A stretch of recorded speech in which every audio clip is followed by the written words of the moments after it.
জামাত ক্ষমতায় আসবে শুনলে পুরো এস্টাবলিশমেন্ট, আমলাতন্ত্র, এলিট, এরা যে বন্দোবস্ত চলে কাইপা ওঠে একেবারে। আসল কারণ হইতেছে যে এরা তো এমন একটা সিস্টেম গড়ে তুলছে যেখানে চেয়ার টেবিল পর্যন্ত ঘুষ খায়। জামাত ক্ষমতায় আসলে তো ঘুষ খাওয়া বন্ধ হয়ে যাবে।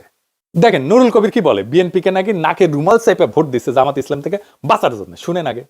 এই দেশের বহু মানুষ নাকে রুমাল দিয়ে বিএনপিকে ভোট দিয়েছে। নাকে রুমাল দিয়ে কেন? ওই ধানের শীষ দেখলে তার চাঁদাবাজির দুর্গন্ধ তার নাকে আসে। এই নাকে রুমাল দিয়ে দিয়েছে জামাত ইসলামের হাত থেকে বাঁচবার জন্য।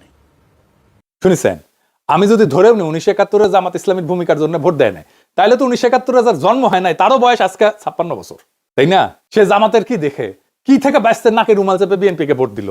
জামাত থেকে ব্যস্ত চায় কারণ তারা মনে করে যে জামাত আসলে ঘুষ বন্ধ হয়ে যাবে, দুর্নীতি বন্ধ হয়ে যাবে। এটা তো বলতে পারে না।